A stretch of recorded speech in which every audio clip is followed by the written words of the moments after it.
पर अविश्वास मत करो, नाम पर अविश्वास मत करो। तुम अनुष्ठान को जानते ही नहीं कैसे किया जाता है। एक कामना की पूर्ति, तुम विश्व की कामना की पूर्ति कर सकते हो, विश्व की कामना की पूर्ति। बोले आप क्यों नहीं कर लेते? क्योंकि हम विश्वात्मा की कामना किए हुए हैं, हम विश्व की नहीं। हम जिस बात की कामना किए हुए हैं उसके लिए विश्व का विस्मरण करना है। मन मन की रुचि जान नेह विधि अनुसरें। हम प्रियालाल की मन की बात जानकर उनकी सेवा में रत होना चाहते हैं। नहीं, नाम और मंत्र में इतनी ताकत है, आप उसको समझ नहीं पाएंगे। आप विचार करके देखिए, जब कोई पवित्र अनुष्ठान कोई राक्षस करता था तो बहुत पहले से ही वो मदिरा त्याग देता था, मांस खाना त्याग देता था, दूसरे की निंदा करना त्याग देता था, अपवित्रता का त्याग कर देता। परम पवित्र ऋषियों की तरह होकर वो तब अनुष्ठान करता था, यद्यपि वो जगत विनाश के लिए अनुष्ठान होता, पर उसके लिए भी पवित्रता की ऐसी आवश्यकता थी। अब आप बेविचार करो, शराब पियो, मांस खाओ, गंदे आचरण करो और बोलो हमने राधा राधा कहा लेकिन काम नहीं बना। वो बोल रहे थे कि कितना भी बड़ा संकट हो, फिर बोल रहे हैं। अगर भयानक से भयानक विपत्ति को ऐसे न नष्ट कर दे तो बता देना, कृष्णाय वासुदेवाय हरे परमात्मने प्रणतः क्लेश नाशाय गोविंदाय नमो। इसका जप करो और जब तक तुम्हारा काम पूरा ना हो जाए ब्रह्मचर्य से रहो। झूठ मत बोलना, मदिरा मत पीना, मांस मत खाना, और ना काम हो जाए तो मैं बताना कि भारी से भारी विपत्ति का नाश करके भगवान श्री कृष्ण का आश्रय उसे ऊंचे उठा देगा, इस जगत की धरा से उठा देगा। विश्वास नहीं? आप मदिरा पियो, मांस खाओ, बेविचार करो, सोचो लाख 2 लाख महात्मा को दे देंगे, हमारी कामना पूर्ति हो जाएगी। बिल्कुल भूल में मत रहना। आपको संशय होता है नाम पे, संशय होता है मंत्रों पे, संशय होता है शास्त्र के विधान पर। आप चलते हो शास्त्र विधान से? कहां चलते हो? अरे हम जब कह रहे हैं कोई राक्षस भी अनुष्ठान करता था तो वो इन नियमों का पालन करता था। इतना अनुष्ठान में कि मेघनाथ को पैरों से मार रहे हैं बंदर भालू, पर वो ना मंत्र छोड़ रहा है, ना हिल रहा है, ना उनकी तरफ देख रहा है। इतना सहनशील होना चाहिए अनुष्ठान के लिए। किसी कामना की पूर्ति के लिए सांगोपांग अनुष्ठान करो, भला कामना की पूर्ति ना हो जाए? नहीं।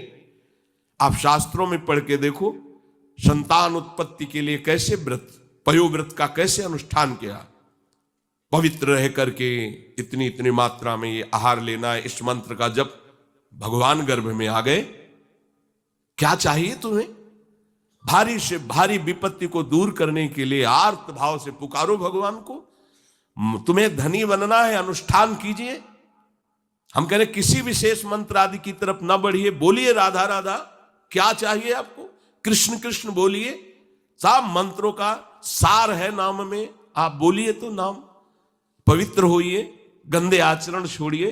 क्या चाहिए आपको?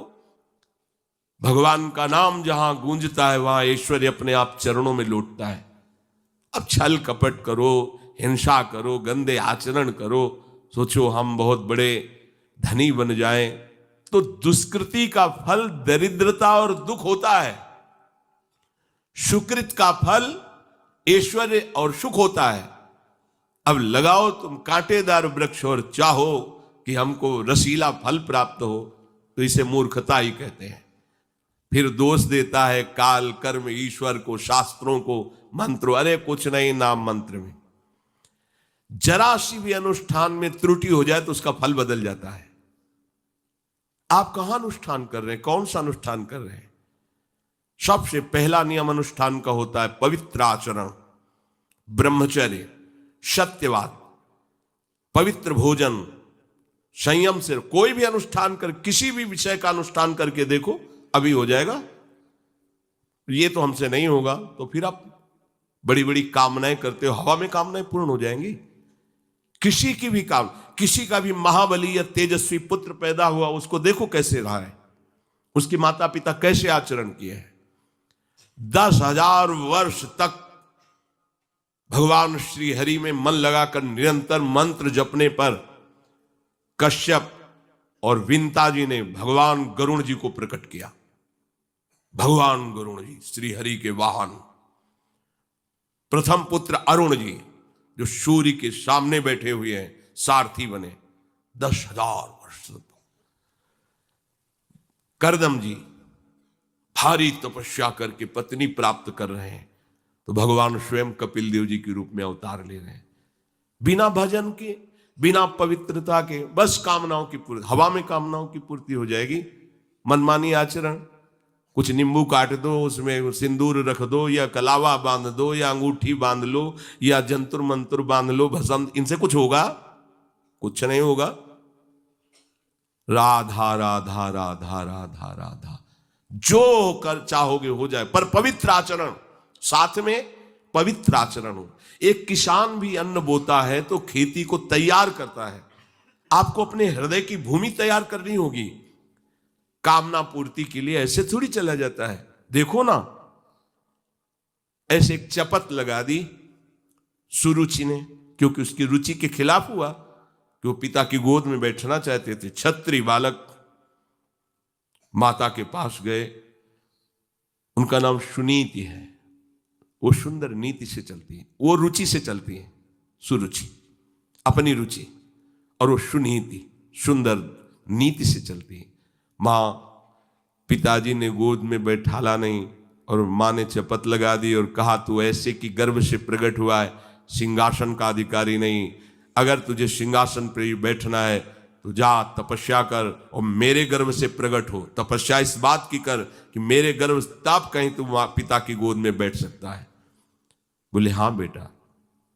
महाराज तो मुझे दासी भी मानने के लिए तैयार नहीं है। बेटा, भगवान नारायण का जिसने आश्रय लिया उसकी कोई कामना अधूरी नहीं रही। जाओ तुम भगवान श्री हरि का आश्रय लो, वही तुम्हारी कामना की पूर्ति करेंगे। मेरे में तो कोई सामर्थ्य नहीं, पर मैं आशीर्वाद देती हूं। मेरा आशीर्वाद कवच की तरह तुम्हारी रक्षा करेगा। 5 वर्ष का बालक चला भगवान की प्राप्ति के लिए। वो प्रेम नहीं चाह रहे हैं, वो पद चाह रहे हैं। कैसे जीवन व्यतीत किया देखो 6 महीने की बात। बोले 6 महीने में, 6 महीने में एक छोटा सा बालक इतना कष्ट सह रहा है। 6 महीने तो बहुत समय हो गया। भगवान तो इससे भी बहुत करुणा में, एक आर्त पुकार में उपस्थित हो जाते हैं। एक बार जिन नाम ली हित सो होय अति दीन। अगर कोई कामना नहीं है, केवल प्रभु की मिलन की चाह है और हृदय आर्त भाव से पुकार दे, तो दूसरा नाम नहीं लेना पड़ेगा। एक बार जिन नाम ली हित सो होय अति दीन, ताको संग न छाणहि ध्रुव अपनो कर लीन। ये महाऋषि शेखरों के वचन है, कोई ऐसे मिथ्या वचन थोड़ी। श्वास को भी रोक लेते हैं। भगवान का जो मंत्र श्री देवर्षि नारद जी ने दिया उसी का ध्यान कर रहे। ऐसा पद मिला कि सप्त ऋषि परिक्रमा करते हैं। ना उनके पिता को मिला, ना उनके पितामह को मिला। इसके आगे तो है ही नहीं। उत्तानपाद, महाराज मन, ब्रह्मा, बस ऐसा पद मिला कि किसी को पद नहीं मिला। पर आप देखो कामना की पूर्ति के लिए कैसे निष्ठावान हो करके, प्राणों को समर्पित करके भगवान की आप बीड़ी सिगरेट पियो, प्याज लहसुन मांस मछली दुनिया की दलित दुराएं करो, हाँ हमारी कामनाओं की पूर्ति हो जाए। बेकार बकवास करते हैं लोग आकर। परमार्थ को एक हंसी बना दिया है, एक मजाक बना दिया है। संतों को एक नाटक बना दिया है। संत मार्ग को एक उपहास का स्वरूप बना दिया है। हमारी ये कामना की पूर्ति कर दो। उनका जीवन कामना की पूर्ति के लिए तुम्हारे, अरे तुम्हें निष्काम करके भगवत साक्षात्कार कराने के लिए कि ये छोटी मोटी जिनमें तुम फंस कर तुम्हारी दुर्गति हो रही, उसी में और वो बढ़ावा देने के लिए।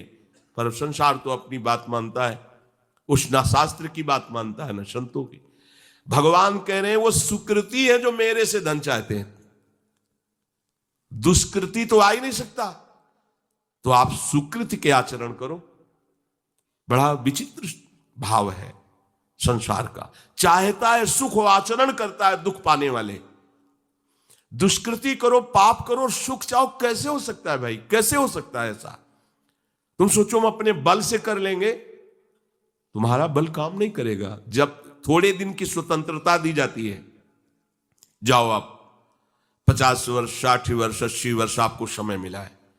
आप चाहे घोर पापाचरण कर लो और चाहे बहुत बढ़िया तपस्या भजन पुण्य कर लो, छूट है, आपको विघ्न नहीं पहुंचाया जाएगा। हाँ, कोई महत अपराध कर दोगे तो फिर तो बख्शा नहीं जाएगा। साधु अज्ञात तुरंत भवानी, कर कल्याण अखिल के हानि। अगर कोई महत अपराध बन गया तब तो, नहीं तो छूट है तुम्हारी, कमा लो जो कमाना चाहते हो, पापाचरण या पुण्य जो कमाना चाहते हो। तो आपको लगता है कि आदमी बड़ा सुखी दिखाई दे रहा है, बेईमानी करता है, पापाचरण करता है, छूट दी गई है भगवान की तरफ से। ये कर्म भूमि है, तुम कर्म कर सकते हो, अच्छे या बुरे दोनों की छूट है। तुम भगवान का भजन करके नारायण बन सकते हो, नारायण स्वरूप में स्थित हो सकते हो। तुम गंदे आचरण करके भूत प्रेत बन सकते हो, सुअर कुत्ता बन सकते हो, और भी नीची योनियों में जा सकते हो। तुम स्वतंत्र हो, इस समय जो चाहो कर सकते हो। ये हर योनि को छूट नहीं, केवल मनुष्य योनि को छूट है। और तो सब अपने विवश होकर कर्मों को भोगना ही पड़ेगा, चाहे वो देवता क्यों ना हो। सावधान हो जाओ, भगवान ने छूट दे दी। ये यहां नहीं कह रहे कि तुम निष्काम ही होकर हमारी शरण में आओ, बड़े कृपालु हैं, जगत पिता है ना। वो कह रहे हैं कि आर्तो जिज्ञासु रर्थार्थी ज्ञानी चो भरतर्षभ। मान लो बहुत दुष्कृति है, बहुत गंदे आचरण वाला है, और उसको किसी भी संयोग से भगवान में रुचि हो जाए तो अब उसे दुष्कृति नहीं कहा जाएगा। अपने लोगों की यही कि अगर जीवन में कभी पीछे हमने उसको कोई ऐसा आचरण करते हो, जीवन भर यही उसी आचरण को देखेंगे हम, ये वो गंदा आदमी है जिसने ऐसा किया। भाई एक तरंग आई थी, उस तरंग में उसके द्वारा वो गलती हो गई, इसके बाद वो भगवान की शरण में वो सुधार, वो महात्मा बन जाएगा। पर हमारी दृष्टि उसके नाम जपने पर, उसके भगवत मार्ग में चलने पर नहीं, क्योंकि हम लोग उसी का आदर करते हैं। वो झूठ बोला था, वो झूठ बोलने वाला है, वो बेईमानी की थी, वो हाँ गंदी दृष्टि से उसने देखा था, वो ऐसे ही दृष्टि उसकी रहेगी। नहीं, ऐसा नहीं। दुष्कृति आचरण करने वाला किसी संयोग से यदि उसकी भगवान नाम में रुचि हो गई, सत्संग में रुचि हो गई, भगवान का आश्रय ले लिया, तो भगवान कहते साधुरिव समन्तव्य। अब उसे साधु मानो, बड़ा पुण्यात्मा है, क्योंकि मेरे आश्रय में आ गया, मेरी शरण में आ गया।